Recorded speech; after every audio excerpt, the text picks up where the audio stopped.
그리스도인의 누림이라고 하는 말씀으로 함께 말씀을 나누기를 원합니다.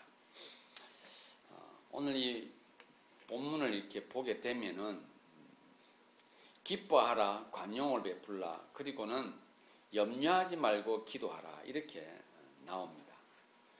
옛날이나 지금이나 우리 앞 세대도 마찬가지고 우리 뒷 세대도 마찬가지일 겁니다. 젊은 세대나 나이 든 세대나 아마 마찬가지일 겁니다. 매일의 삶 속에서 기쁘고 즐겁고 행복한 삶만 누리는 것이 그렇게 쉽지 않습니다. 의외로 우리가 상대적인 눈으로 바라볼 때에 나는 불행하나 저들은 행복하게 보이고 나는 웃음이 없지만 저는 웃고 있으니 행복하게 보인다고 하는 상대적인 개념에 있어서 우리가 기뻐하고 즐거워하는 것들을 생각을 하게 될 것입니다. 우리의 삶에서 기쁨이 많은가, 두려움과 염려와 고난과 근심이 많은가 생각해보면 상당히 많은 부분이 염려와 근심과 고통과 두려움이 훨씬 많다는 것을 알게 됩니다. 그렇기 때문에 오늘 우리는 이 말씀을 통하여서 하나님께서 우리에게 그리스도인으로서 하나님을 믿는 사람으로서 우리가 어떤 것 하나님께 주신 것을 우리가 누려야 되는데 그 누림에 대한 부분을 한번 살펴보도록 하겠습니다. 전능하신 하나님을 믿는 그리스도인임에도 불구하고 구원의 기쁨을 누리고 있는 삶임에도 불구하고 왜 두려움이 많고 왜 염려가 많고 왜 근심이 많은가 이것입니다. 저도 마찬가지거든요. 끊임없이 밀려오는 두려움과 근심들이 염려들이 있을 때 어떨 때는 참 갈피를 잡기 어려울 정도로 힘이 들고 고통스러울 때가 참 많이 있습니다.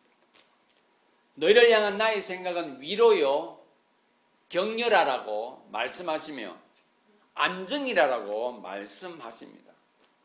그러기 오늘 우리는 이 말씀을 가지고 실제 하나님께서 우리에게 주신 것들이 어떤 것이 있는지 한번 말씀을 통하여 누려보도록 하겠습니다. 먼저 그리스도의 누려야 할 것 가운데 첫 번째가 뭐냐면은 기뻐해야 한다는 겁니다. 기뻐해야 한다. 기뻐한다고 하는 것이 그리스도인임에도 불구하고 여기서 말씀하시는 기뻐하라고 하는 것은 어떻게 기록하고 있냐면은 항상 기뻐하라라고 말씀하십니다. 쉼 없이 기뻐하라 말씀하십니다. 우리의 삶에 있어서 쉼 없이 기뻐한다는 것이 가능합니까? 불가능합니다. 이게 가당치가 않습니다. 기뻐하기가 쉽지 않습니다. 우리가 기뻐하기 위해서는 기본적으로 어떤 것이 있어야 됩니까? 기쁜 일이 있어야 되는 것 아니에요. 그런데 우리 삶을 돌아보게 되면은 그렇게 기쁜 일들이 많이 있지 않습니다. 그런데 하나님께서는 말씀하십니다. 오늘 기뻐하라 그럽니다. 항상 기뻐하라 그럽니다.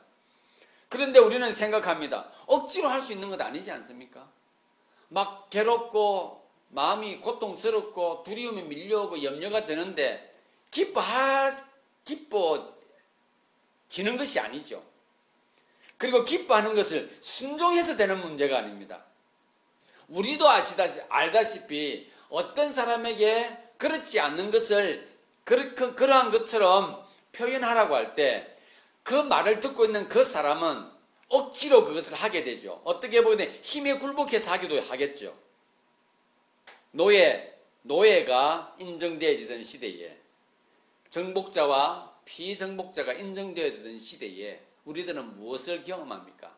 권력에 나의 약함 때문에 그 권력 앞에서 무릎을 꿇어야 하고 권력 앞에서 잃어버리지 말아야 할 가족들을 잃어버려야 하는 그러한 고통들을 우리가 목격하고 역사를 통해서 우리가 바라볼 때 우리 속에는 어떤 경우에는 피가 거꾸로 도는 그런 억울함들이 우리에게 밀려올 때도 있습니다. 그렇기 때문에 내 마음속에 없는데 그것을 억지로 하는 것은 그것은 불가능한 것입니다. 그건 고통인 것입니다. 우리가 말을 물가로 끌고 갈 수는 있지만은 말에게 물을 먹이는 것은 마음대로 되는 것이 아닌 것처럼 말입니다.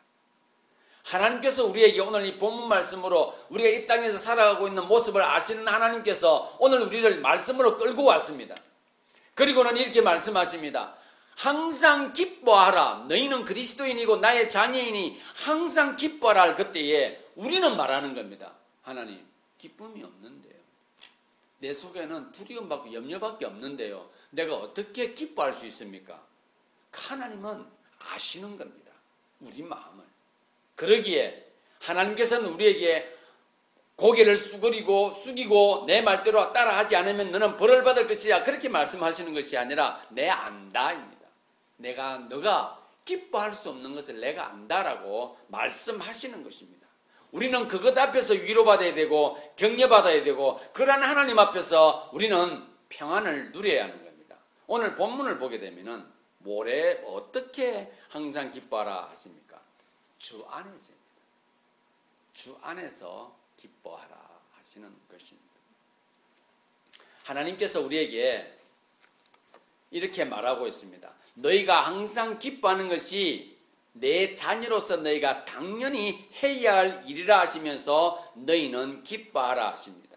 하나님은 우리에게 어떤 울타리를 허락해 주시냐면 너희는 내 것이라 라고 하는 울타리를 마련해 주셨습니다.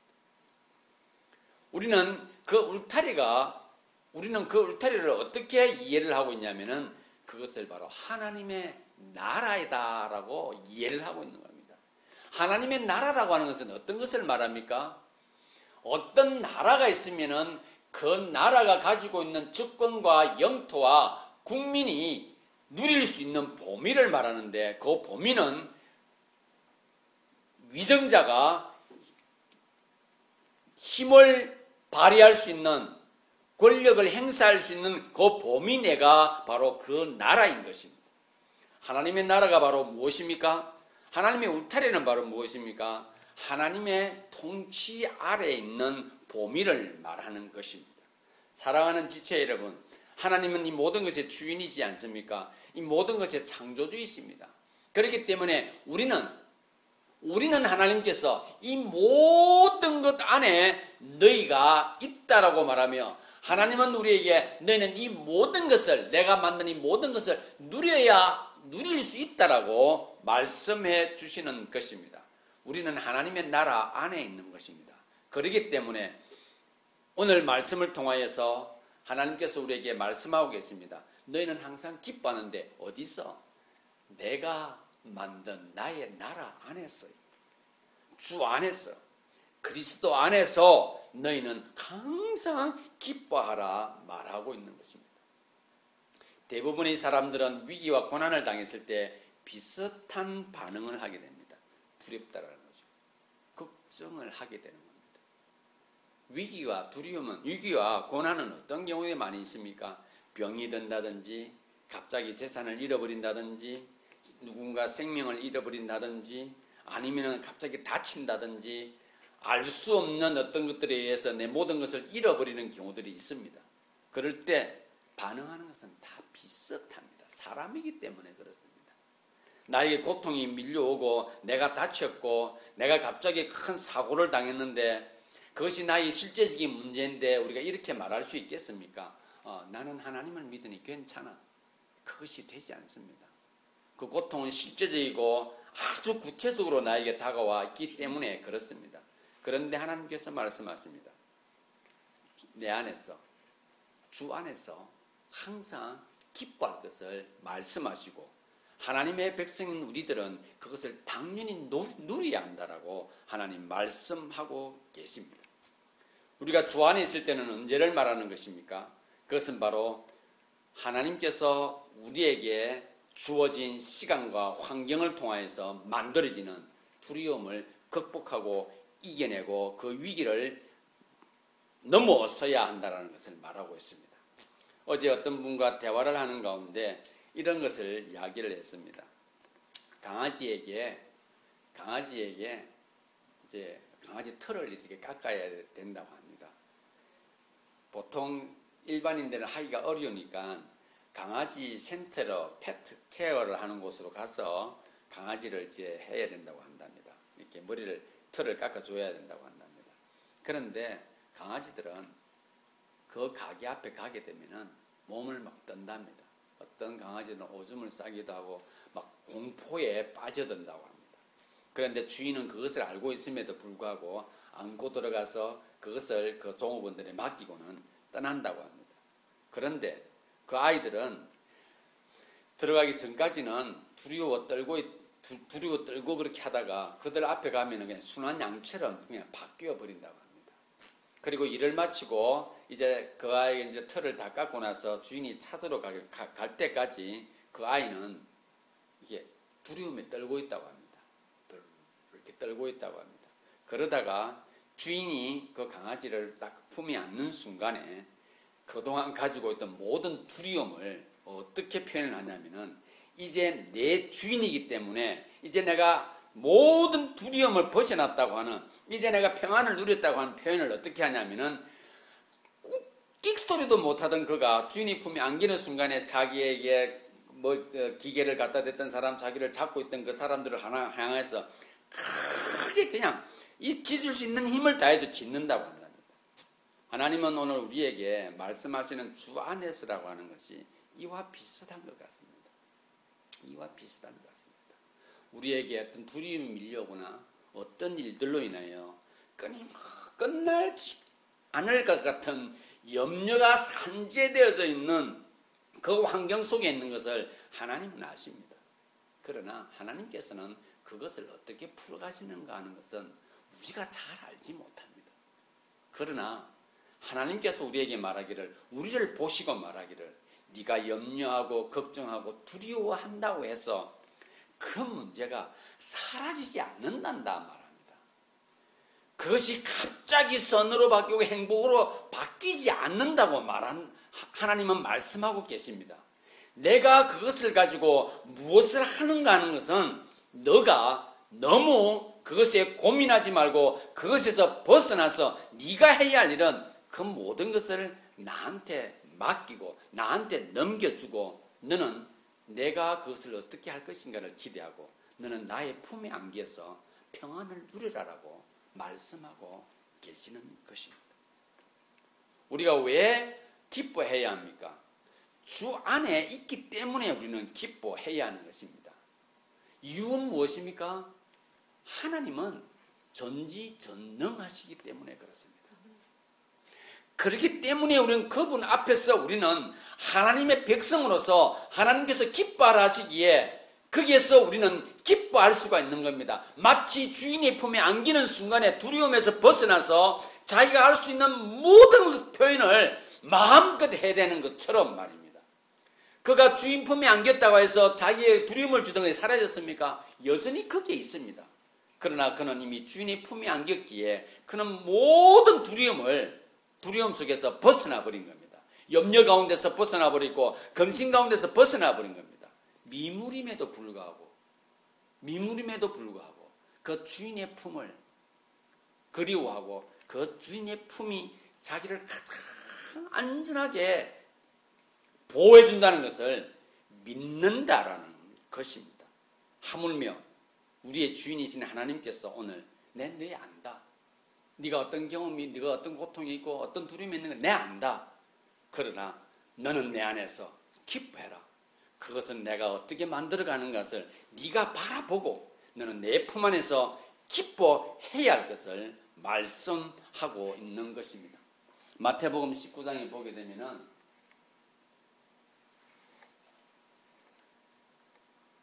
19장 20절에 보게 되면 예수께서 그들을 보시며 이르시되 사람으로는 할 수 없으나 하나님으로서는 다 할 수 있는 일을 하셨습니다.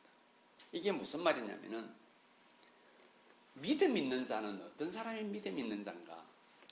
하나님의 백성으로서 구원을 받을 수 있는 사람은 어떤 사람이 구원을 받을 수 있는가? 라고 물을 때에 예수님께서 이렇게 말하는 겁니다. 부자가 구원을 받는 것은 낙타가 바늘 귀로 들어가는 것이 부자가 구원받는 것보다 더 쉽다라고 말하고 있어요. 말하시면서 제자들이 그러면 이런 일이 일어날 수 있습니까? 라고 묻는 것입니다. 그때 예수님이 말씀하시는 겁니다. 사람은 할 수 없다. 그러나 하나님은 하신다 하십니다. 여러분, 내 삶 속에 밀려오고 있는 염려와 두려움들, 근심과 걱정들, 산적해 있는 그 문제, 끝나지 않을 것 같은 그 문제, 하나님께서 말씀하십니다. 너희는 거기에서 두려워하거나 연여하거나 근심하지 말고 내가 한다. 내가 그것을 풀어가게 내가 너에게 명령하는 것은 너는 내 것이니 너는 내 안에서 기뻐해야 한다라고 말씀하십니다. 그렇기 때문에 그리스도인은 하나님 안에서 구원받은 백성으로서 해야 할 것은 무엇입니까? 언제든지 주 안에서 기뻐하는 삶을 살아야 할 줄 믿습니다. 두 번째로 그리스도의 누리야 하는 것 중에 두 번째는 바로 관용을 베풀어야 한다라고 말합니다. 관용. 오늘 5절에 보게 되면 너희 관용을 모든 사람에게 알게 하라 그럽니다. 이 관용이라고 하는 것을 이 토에피에코스라고 하는 헬라어인데 이것을 이 다른 나라 언어로 번역하는 것이 쉽지 않습니다.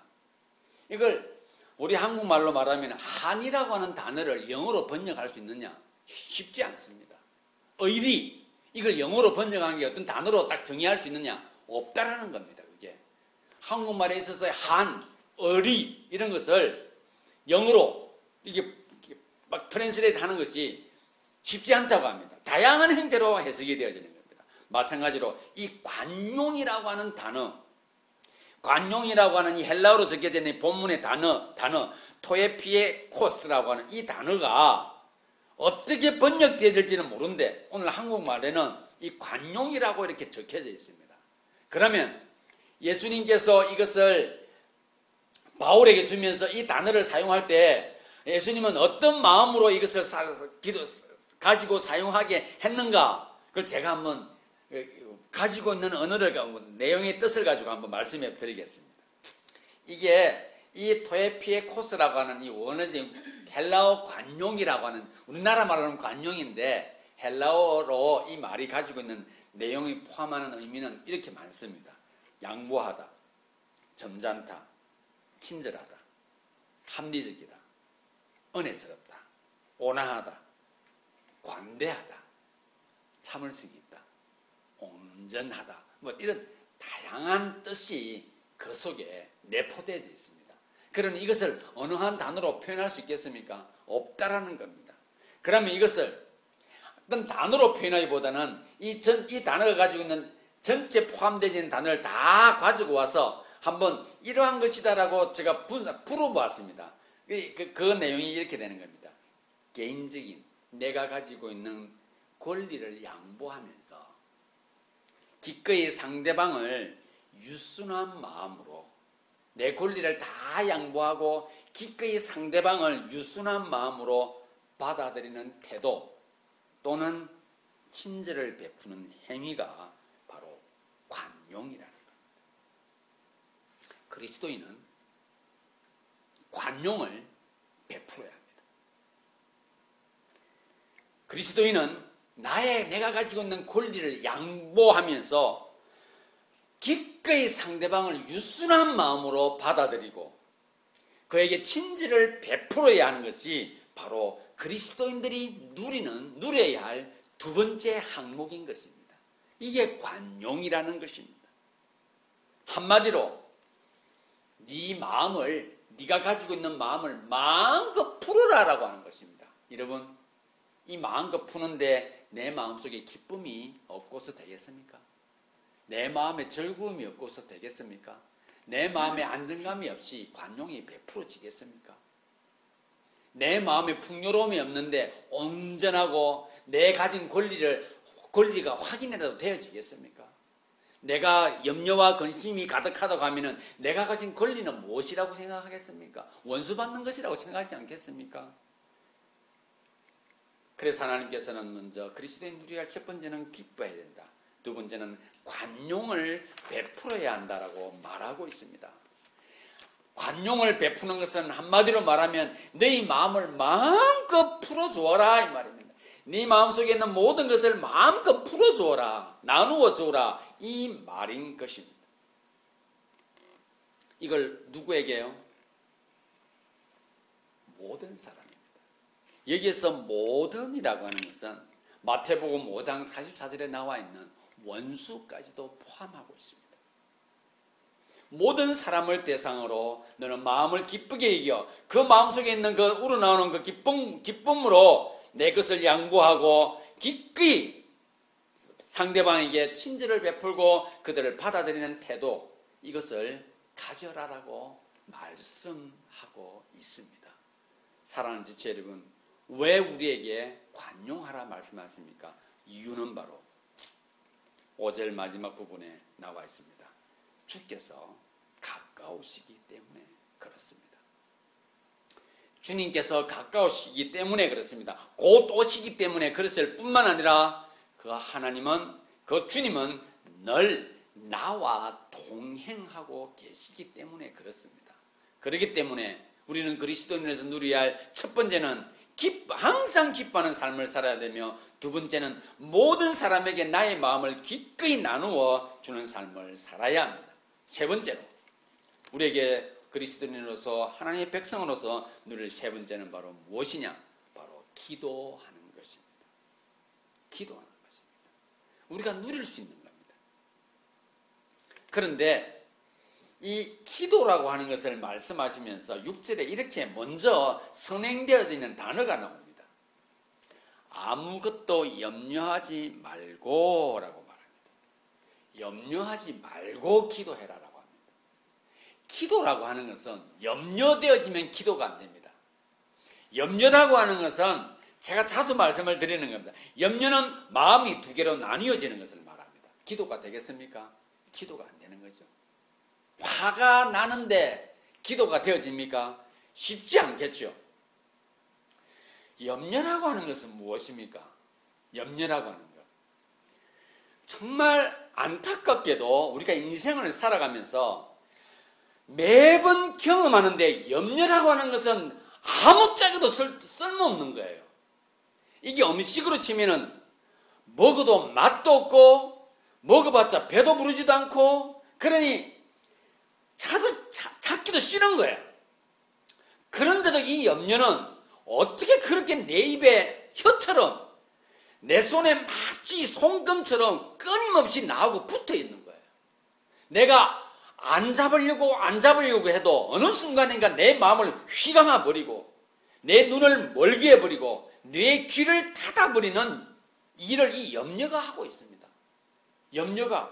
염려는 제가 말씀드리는데, 염려는 죽을 때까지 생각해봐도 아무짝에도 쓸모없는 것이 염려임에도 불구하고 우리 인생들이 살아가면서 가장 많이 애용하고 있는 것이 이 염려라는 겁니다. 겁나게 선호를 합니다.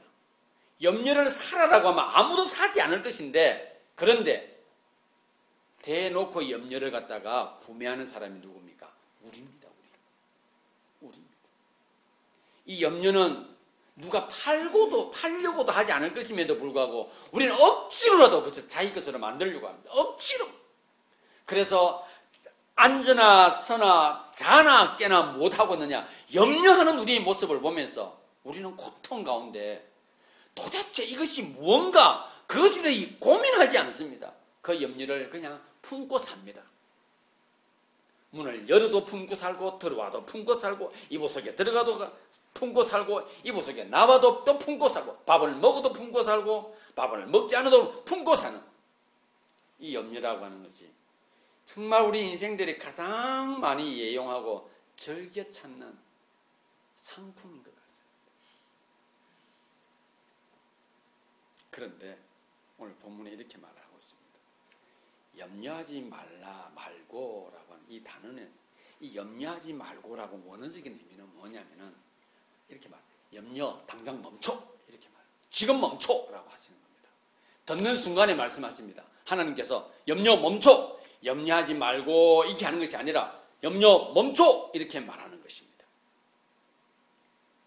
당면한 문제에 대해서 불안하고 초조하고 근심이라고 하는 이 어떤 불필요한 관심을 하나님께서 멈춰, 이렇게 하십니다. 여러분, 성경 어디에서도 염려를 통하여서 얻을 수 있는 것이 있는가? 없다라고 말합니다. 염려는 백해무익한 것입니다. 염려는 아무짝에도 도움이 안 되는 것입니다. 그래서 하나님은 말합니다. 그것을 멈춰라고 합니다. 염려는 우리로 하여금 어디로 가게 한다? 죄를 범하게 하는 쪽으로 가게 한다는 것입니다. 하나님을 떠나게 하는 것입니다. 죄를 자꾸 선호하게 되는 것입니다. 사람을 의심하게 하는 겁니다. 신뢰는 사라지게 하는 것입니다. 내일에 대한 소망 사라지게 하는 것입니다. 기대감 아예 그냥 꿈도 못 꾸게 합니다. 꿈, 비전, 상상조차 하지 못하도록 만드는 것이 무엇입니까? 염려입니다.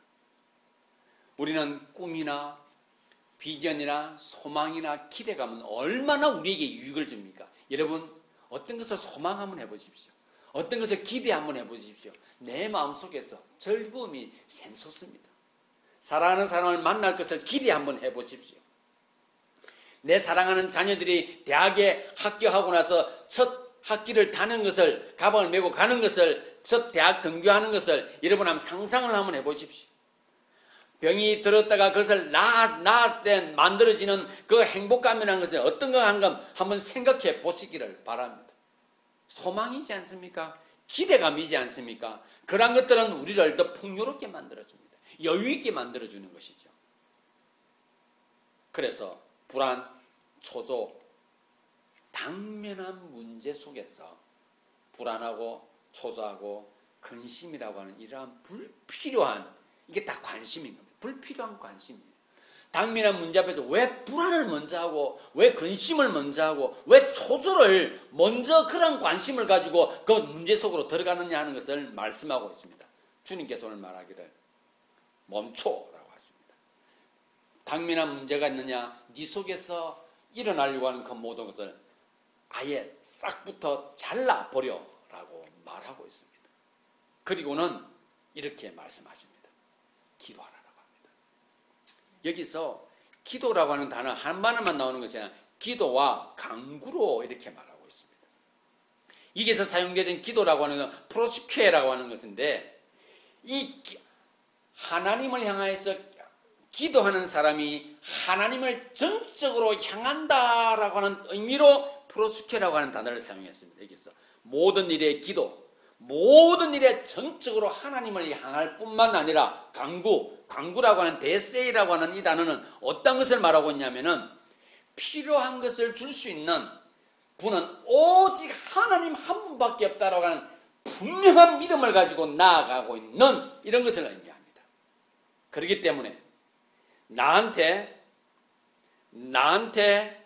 뭔가 필요한 것을, 나한테 아픔을 제거해 줄 수 있고 나한테 염려를 갖다 가져갈 수 있는 분은 누구인가? 오직 아버지 하나님밖에 없다는 것을 아는 사람이 추구하는 것이 바로 간구라고 말하고 있습니다. 기도는 뭐냐? 기도하는 사람이 하나님을 향하여 그냥 올곧게 직진하는 것을 바로 여기서 프로스케라는 기도라는 단어를 가지고 표현하고 있습니다. 사랑하는 지체 여러분, 우리는 기뻐하는 가운데 내 마음을 마음대로 오픈할 수 있고 나눠줄 수 있을 뿐만 아니라 내가 마음껏 나눠줄 것 때에 하나님께서 우리에게 기도하는 그런 은혜를 허락하시는 것입니다. 무엇이 여러분들을 고통스럽게 합니까? 멈추시기를 바랍니다. 그것은 불필요한 관심입니다. 근심, 염려, 초조, 불안, 불필요한 관심입니다. 그러한 관심으로 접근하지 말고 하나님 앞에서 말합니다. 그 관심을 멈추라고 합니다. 그러한 관심을 아예 갖지도 말아라고 말씀하고 있습니다. 왜? 이유는 무엇입니까? 하나님은 평강이시기 때문입니다. 평강이란 무엇입니까? 영원하고 본질적인 평화를 말하는 겁니다. 하나님의 평강이라고 하는 것은 영원하고 본질적인 평화인 겁니다. 안정인 것입니다. 여러분, 세상은 있죠. 세상이 주는 평강은 단회적입니다. 그리고 순간적입니다. 영원하지가 않습니다. 우리는 이 땅에 살면서 그렇게 끊임없이 경험하고 또 훈련되어졌음에도 불구하고 세상이 주는 눈에 반짝하는 그것을 기대하고 살아간다는 것입니다. 그것 때문에 우리가 얼마나 많은 고통을 겪었습니까? 그럼에도 불구하고 세상에서 요구하고 있는 그 기쁨에 내 마음이 아직까지도 거기에 빨려 들어가고 거기에 내 마음을 그냥 오픈해주고 그것을 기대하고 살아가고 있습니다. 주님께서 오늘 이러한 우리들을 향하여서 너희가 누려야 할 것이 무언가를 말씀하시며 기도해야 할 것을 우리에게 말씀해 주시고 기도해야 할 이유는 바로 하나님은 평강, 영원하고 본질적인 평화를 우리에게 주시는 그 하나님이시기 때문에 우리는 염려하지 말고 하나님 앞에 기도해야 하는 것입니다. 이 평강은, 이 하나님의 평강은 우리의 마음을 견고하게 만들어줍니다. 여러분, 염려라고 하는 것은 이런 것도 있습니다. 어떤 당면한 문제 속에서 염려도 하는 것도 있지만 어떤 경우에는 어떠한 것을 들어야 하는 부분에 있어서도 염려할 때가 있습니다. 의사에게 우리가 의사를 갖다가 우리가 상담을 하러 갈 때 검사를 한 결과에 대해서 들으러 갈 때 우리는 염려할 때가 있습니다. 그것마저 주님은 말씀하십니다. 염려하지 말고 멈추고 기도해야 할 것을 말하고 있습니다. 여러분, 무엇을 듣는 것도 마찬가지입니다. 그리고 어떤 사람을 만날 때도 마찬가지입니다. 그렇기 때문에 이 염려라고 하는 것은 다양한 루트로 다양한 방식으로 우리에게 아주 쓸데없고 아무런 도움이 되지 않음에도 불구하고 우리는 마치 꼭 필요한 물건인 것처럼 그것을 들고 다니면서 아예 대놓고 그것을 아주 적정하게 사용하고 있는 겁니다. 염려, 또 염려, 또 염려, 또 염려. 오늘 주님은 말씀하십니다. 멈추고 기도해야 할 것을 말합니다. 우리가 누릴 수 있는 것입니다. 하나님의 백성이기 때문에, 하나님은 평강이시기 때문에, 영원하고 본질적인 평화를 우리에게 주시는 분이 그분이시기 때문에 우리는 기도해야 할 줄 믿습니다. 제가 몇 가지를 한번 마무리를 한번 지어 보겠습니다. 기쁨, 우리가 그리스도 안에서 누려야 할 것이 기뻐해요. 항상 기뻐해야 해요. 그리고 네 마음을 갖다 나은 그 나무에 베풀어라. 그리고 하나님의 평강 가운데 쉬어라. 이렇게 말하는 겁니다. 자, 그러면 기쁨, 관용, 이러한 것들이 다 어디에서 출발하고 있습니까? 어디에서 시작되어지고 있습니까? 바로 우리 내면입니다. 이 모든 것을 하나님은 나에게 맡기셨음에 하나님은 내 속으로 깊이 오셔서 당신은 나와 함께하기를 원하십니다. 그리고는 우리에게 말합니다. 나는 너의 이름을 정하고 너를 불렀는데 너는 지금 기뻐해야 되고 관용을 베풀며 쉼을 누려야 하는데 네가 그것이 어디서부터 시작하는지를 주님은 한번 보라고 말씀하십니다. 7절에 그리하면 모든 지각에 뛰어난 하나님의 평강이 그리스도 예수 안에서 너희 마음과 생각을 지키시리라. 여러분, 하나님께서 우리의 마음과 생각을 지켜주시겠다 하십니다. 이 기쁨과 관용과 쉼을 누리는 것은 머리에서 나오는 것이 아닙니다. 눈에서 나오는 것 아니에요. 우리의 내면 깊숙이에서부터 그것이 시작되어지는 것입니다. 마음이 안정되고 나면 우리의 행동은 건설적이고요. 희망을 보게 되고요. 행동에 있어서 열정이 살아납니다.